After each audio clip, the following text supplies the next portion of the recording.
Hello and welcome to the Center for the Arts in Conversation With. This is our weekly series in which we talk to local Nevada County experts on a variety of topics, including nature, lifestyle, food, and art.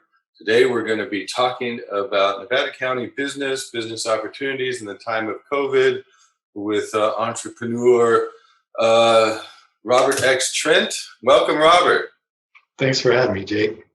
And before we get started, the X, I assume, stands for Xavier. No, it's just X. No period, please. No, it's just X. Okay. It's just X. Yeah, Yeah. very interesting. We could do a whole other half-hour series on that.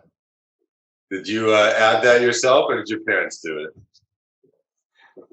We'll leave that for the next conversation. Okay, it stands for mysterious. Mysterious, Trent. Okay. Let me tell you what's coming up on In Conversation With. And a reminder, this is a show that is free for members of the Center for the Arts. Otherwise, you can get tickets at the centerforthearts.org. But become a member. That's the whole point here, is we have all sorts of wonderful benefits for our members, not just these great conversations. And old conversations are available for watching, again, for members at the centerforthearts.org. So coming up Sunday, May 16th, we're going to be doing a live In Conversation With. We invite you to join us at the Center for the Arts, where we do wine tasting with Megan Hart and John Gilman. That's going to be a lot of fun. You're going to want to be there. I think there's a wine pack you can pick up ahead of time and taste wine with us or something like that. Sunday, May 16th. Starting May 14th, we celebrate the opening of a new art exhibit in the Granucci Gallery, Bent But Not Broken, A Scoliosis Journey Through Art, multimedia exhibit by artist Tina Bassage-Haller.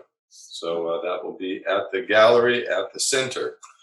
Okay, so Robert, you are the founder of Sierra Commons. Tell us a little bit about what Sierra Commons is and how you came to start it. Sure. Well, Sierra Commons is the resource center for small businesses in Western Nevada County. We are a nonprofit educational institution. We've been around for 12 years.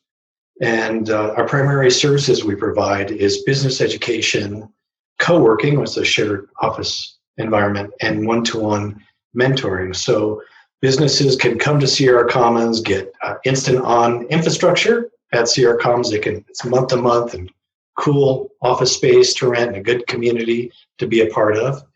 There's classes going on right now. We're in the middle of a Business Igniter course, and 14 businesses are launching or reigniting right now. So we're 3 weeks into a 6-week course. And then through our partnership with the Sierra Small Business Development Center, we offer one-to-one business mentoring on a variety of subjects. So people that maybe need help getting a loan or marketing strategy, partnerships, and that kind of stuff, they can come to Sierra Commons, get hooked up with a professional, and really dive into problem solving and move their business forward. So that's what we're about. And since COVID, we're really putting some thought into, or more thought into, what does the future of our area look like? What new reality can we create? And so that's been on top of mind, and hopefully we'll get to talk a little bit about that today. And tell us about your expertise and how you came to Nevada County, and your past business experience and such. Sure. Yeah. I guess I'll start with, I have a master's of instructional technologies from San Francisco State University, and that really is a blending of education and technologies to help people learn. I've done just a variety of things in my career, whether it's media production, video production. I used to be a CD-ROM producer for a company called Broadband and did edutainment titles, web design. I moved to Nevada County in 1998 and had a young boy, Skylar, and wanted to, raise him in the country. So we got out of the city and moved to the country. So I've been in Nevada County for quite a while. did a startup in Silicon Valley, and that was pretty cool. We brought the first wireless networking, consumer level wireless networking device to market. So internet thing, we had trouble convincing venture capitalists that people would want to hook their home laptop up to their printer without wires, and they didn't quite get it at first, but now. So I have a variety of experience in marketing, technology, business development. And then I did a lot of website design, development, marketing strategy. And when I moved up here, I started a company called Velocity 7 with a partner. And we did clients like Airstream and Amy's Kitchen and some national accounts, as well as a lot of mom and pop stores and businesses. And it really gave me an opportunity to understand what their problems were, how to solve their problems, what their marketing challenges were, who their audience are. And so when you get to work inside and help hundreds of companies rise up to the challenges of their business, you learn a lot about a lot of different industries and what works and what doesn't work. And for me, that was so fun. At an office on Broad Street, and really had some employees, really great crew. And then bam, the Great Recession hit. And at the same time, WordPress was becoming popular, and no one was paying the big bucks for websites.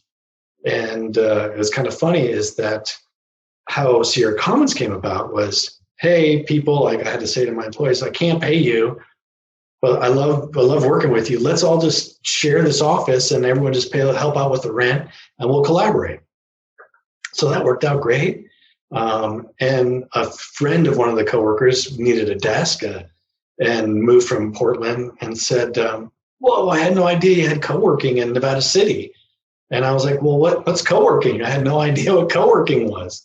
And they showed me this YouTube video about what co-working was. So just kind of happened. And with the help of Allison Lehman, who's now the county CEO,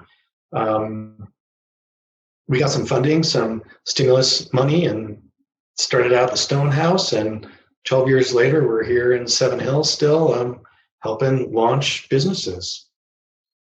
And what are some of the businesses that you've helped these last 12 years? Wow. Okay. So on Thursday at class, the Igniter class, is the session where I bring back previous Igniter students to kind of call it a F-up fest, if you will.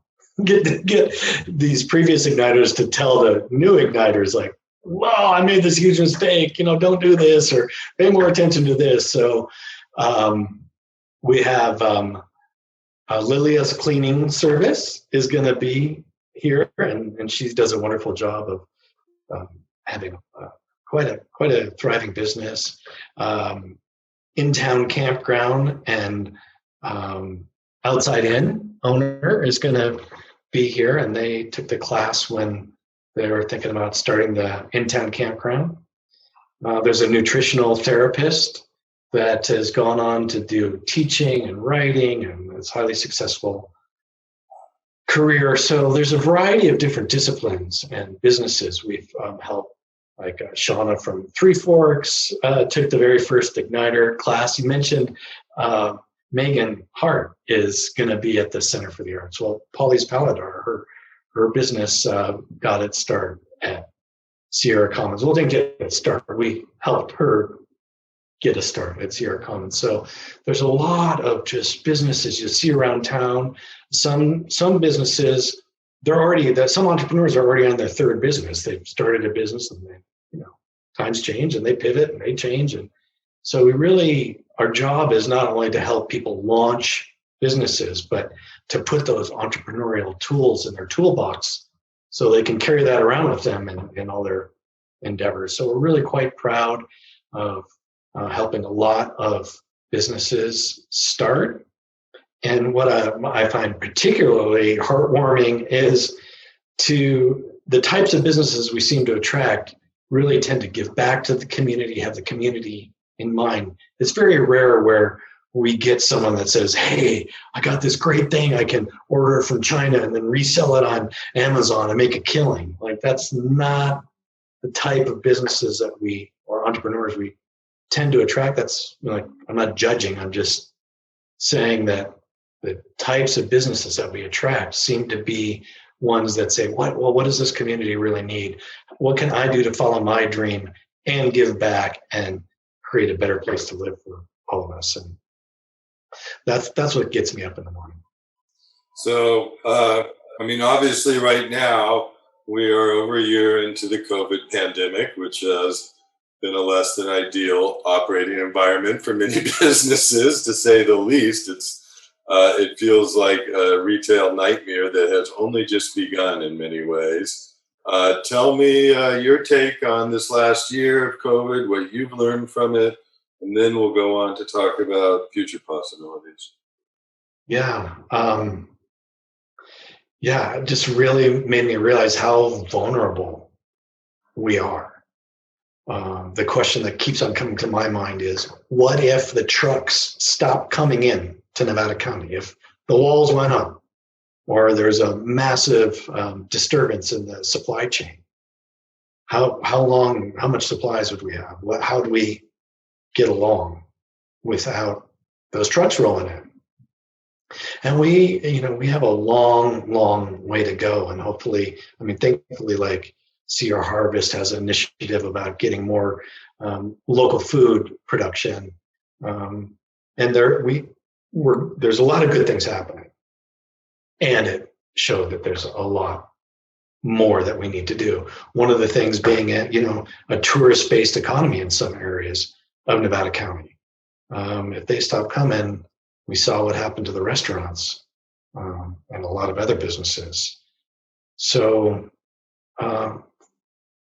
really gave me some pause and thinking about what's needed and what was my personal, I went to Remedy Garden in Nevada City. It's an apothecary, and they have elderberry syrup.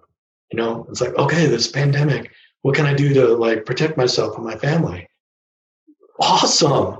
They have elderberry syrup there. It's not, I know that it's good stuff. And that's so comforting to know that we have businesses like that.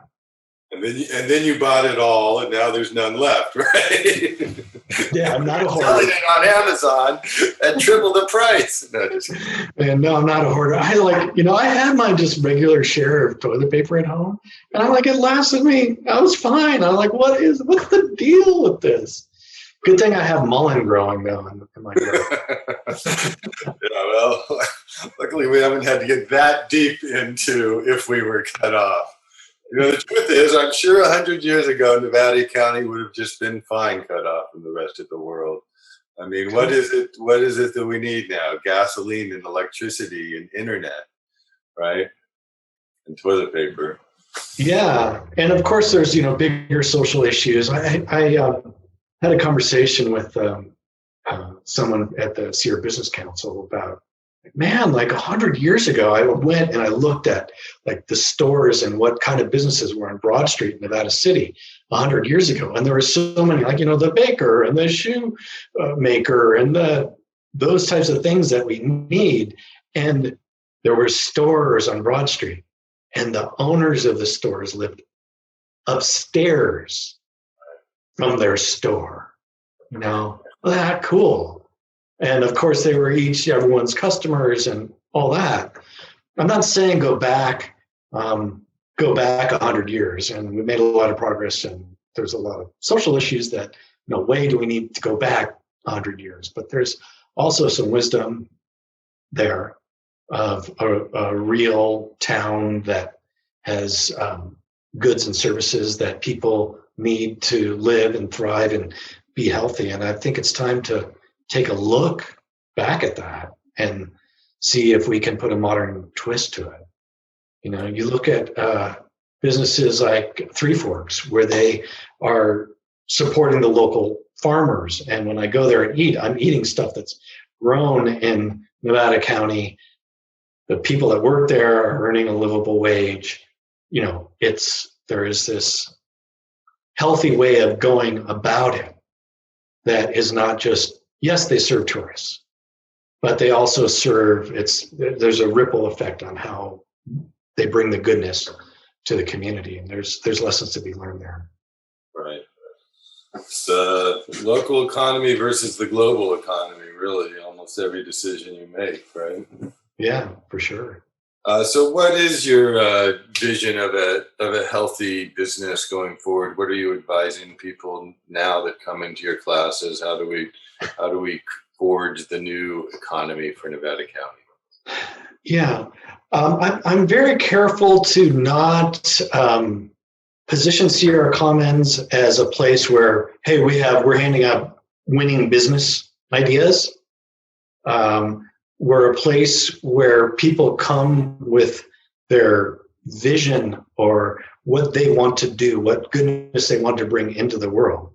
And we help massage that into a sustainable business model that will help them be able to live the life that they want to live, have a business that works in Nevada County. I'm not just saying sell to locals.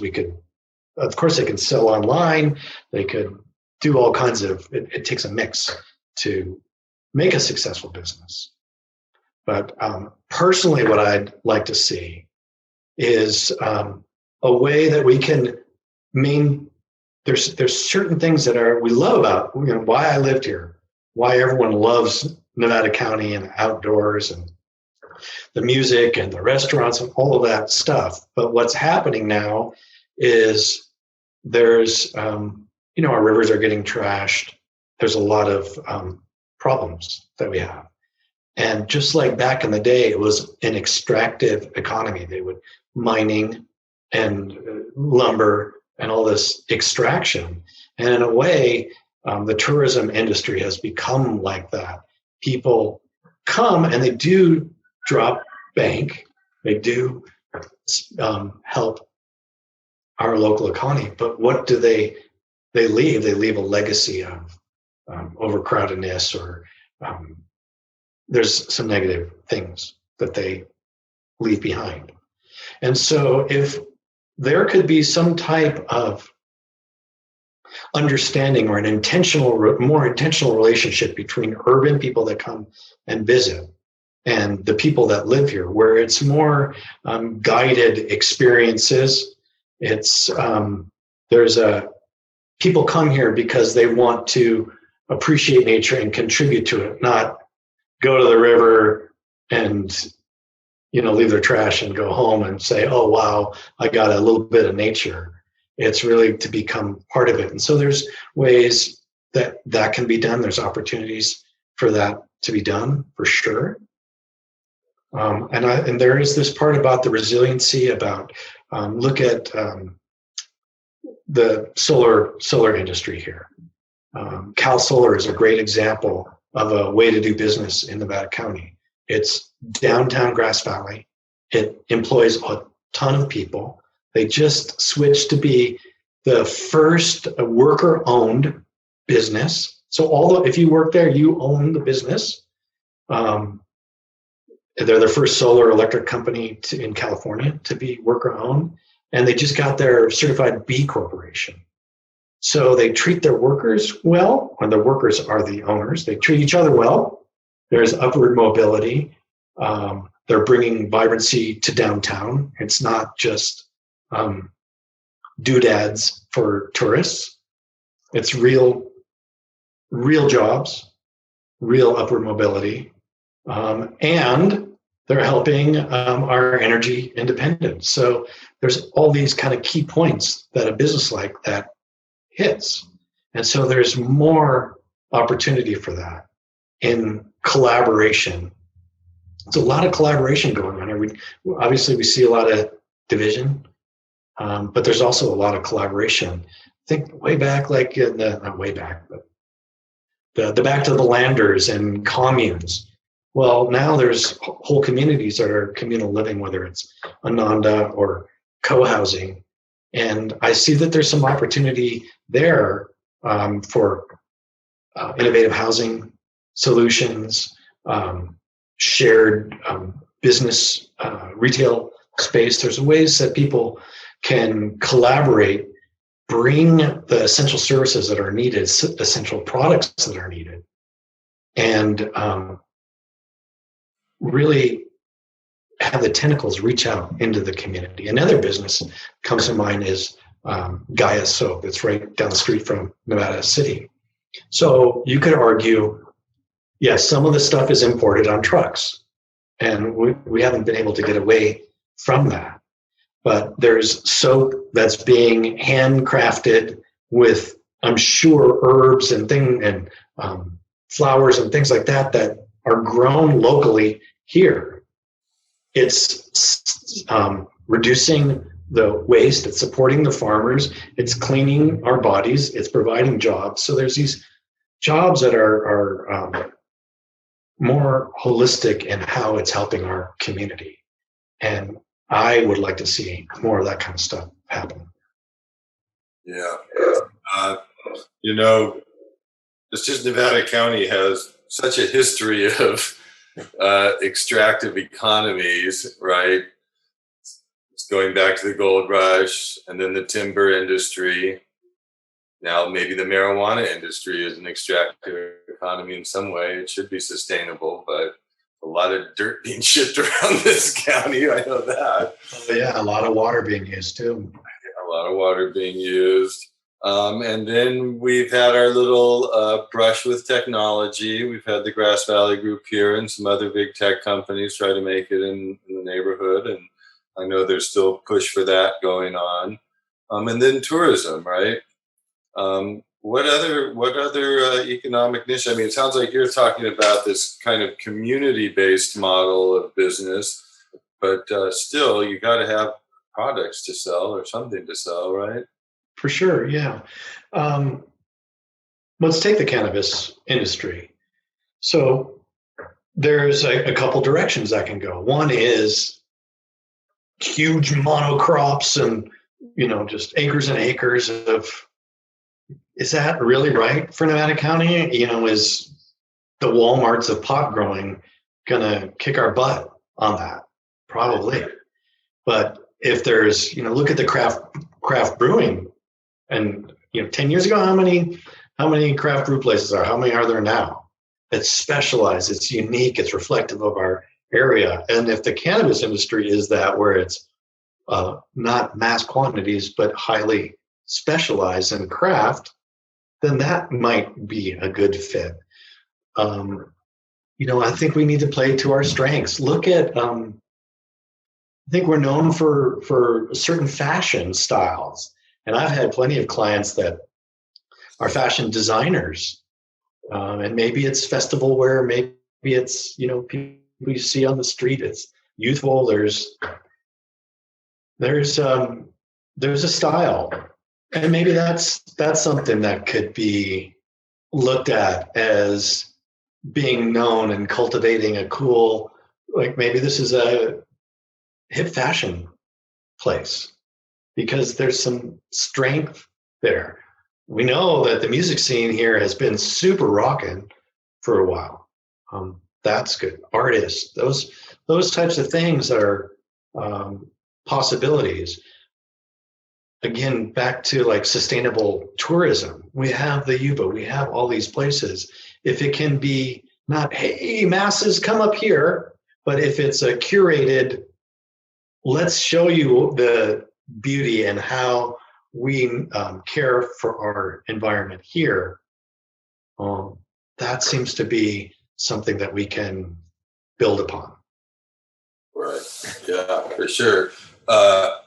There's such a kind of history of animosity between some of the different subcultures in this community. Also, I'm talking about rednecks versus hippies, which has been so ongoing, but also now there's like a kind of old Nevada County versus new Nevada County, and there's a lot of tensions there.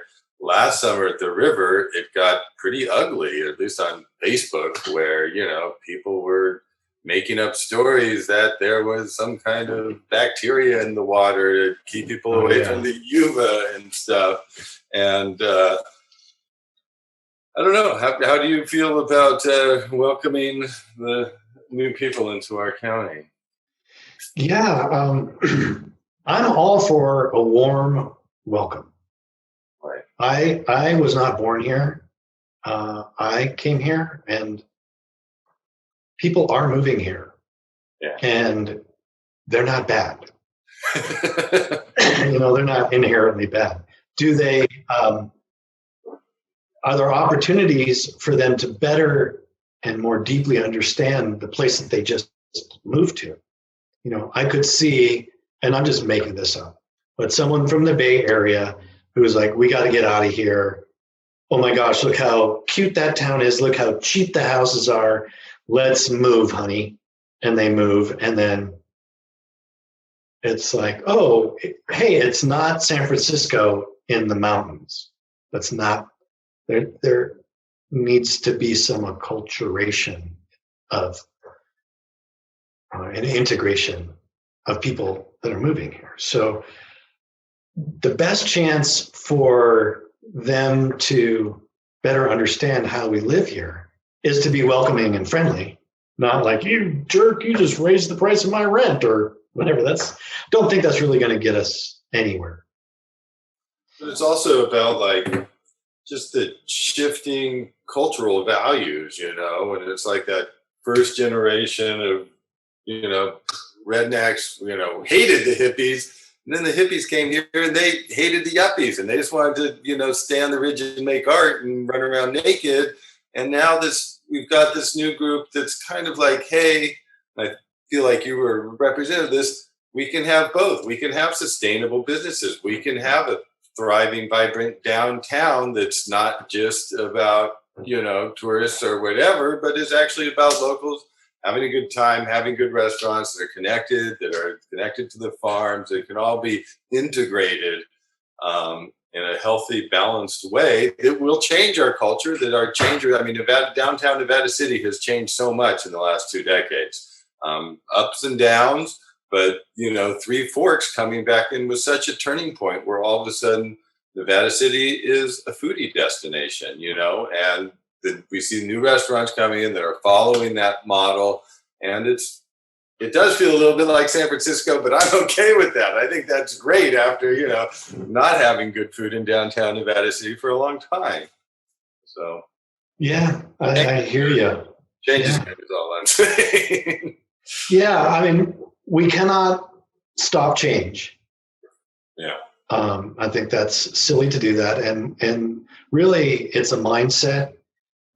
You mentioned downtown Nevada City changing, there is the old guard where it's, you can't paint that color, or we can't have, the National just put how many millions of dollars into that building, and people are complaining about a sign on the side of that. Like, that kind of stuff has to stop. The planning commission and this whole, what's that? The Hallmark, a Christmas card, like enough of the Christmas card. And there is that. I don't want to live in a Hallmark town. I want to live in a town that's vibrant and inviting and welcoming of new thoughts. And yes, there's beautiful buildings, and it's the Gold Rush era, and that is the roots. I'm not trying to deny that. I don't want it to look,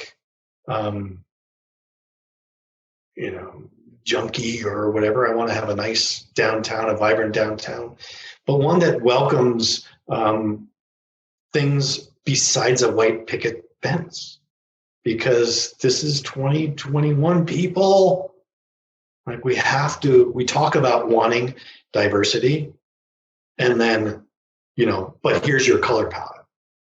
Right. Those things don't necessarily jive.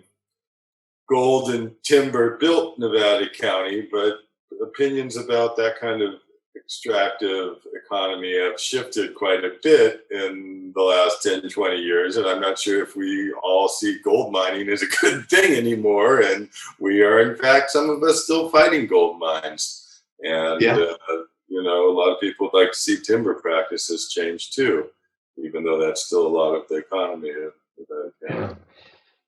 So one more thing about the newcomers is, if people mention to newcomers, hey, why don't you call 211, the connecting point, call 211 and say, I'm interested in the outdoors.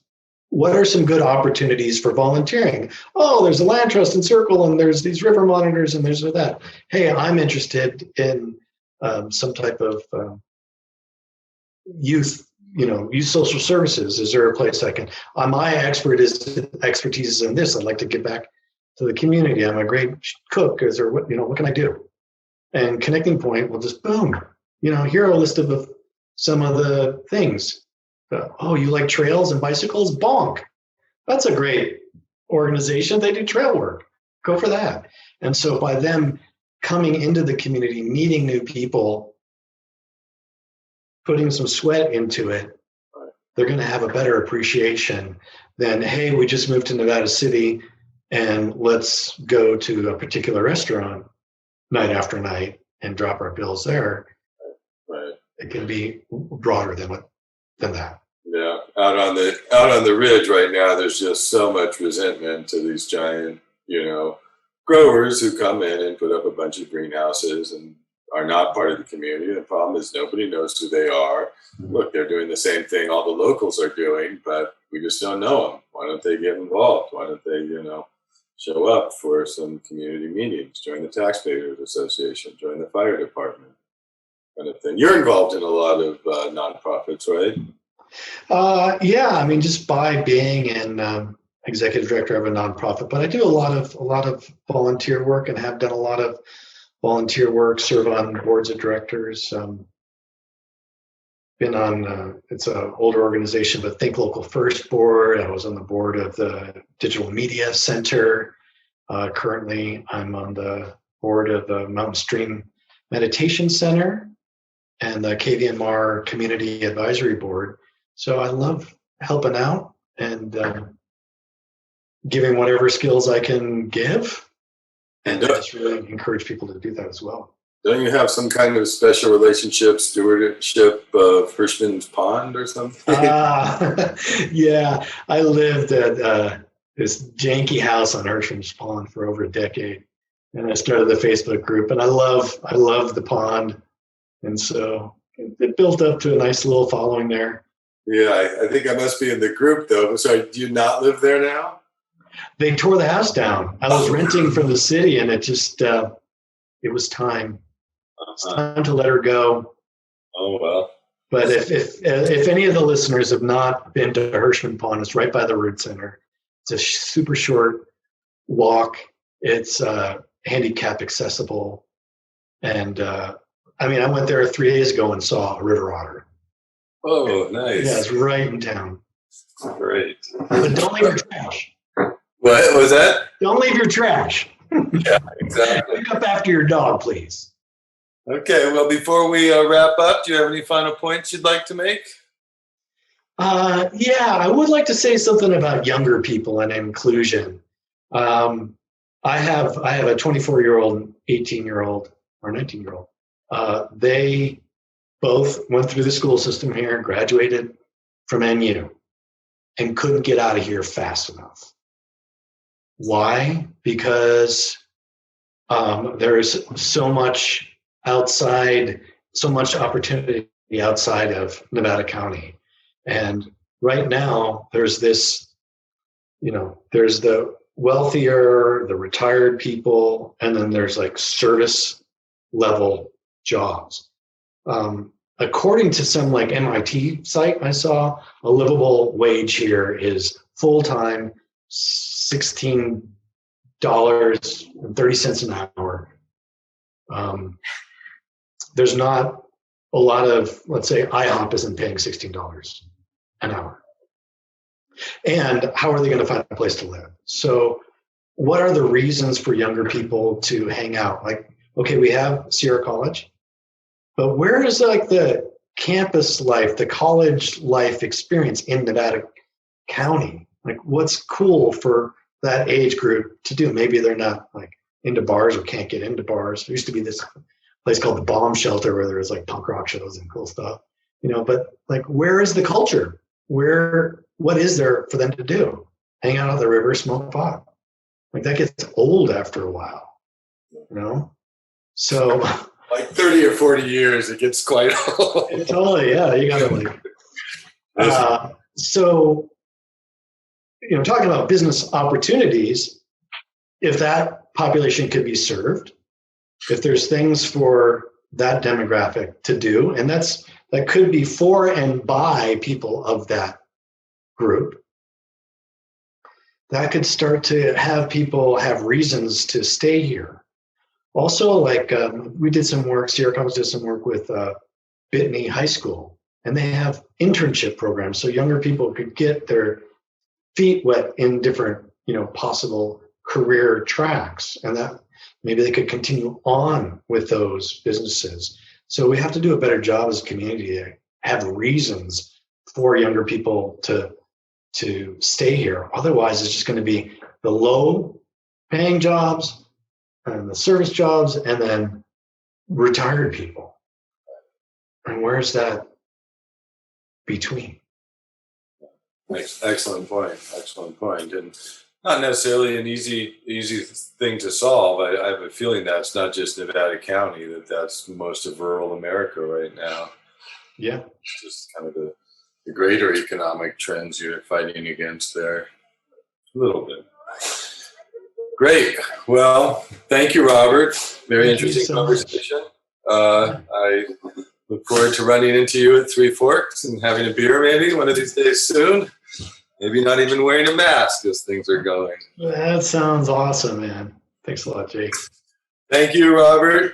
Next week, I will see you May 16th for wine tasting, and on May 23rd, join us for a conversation with journalist, academic, and public speaker focused on science, culture, and sustainability, Simran Sethi.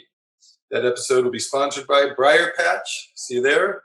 Again, my name is Jacob Freydont-Attie. Thanks to Amber Joe, Conrad, Cameron, Melissa, everybody else that makes In Conversation with happen. And go check out past episodes at the centerforthearts.org. I'll see you guys next week. Thanks.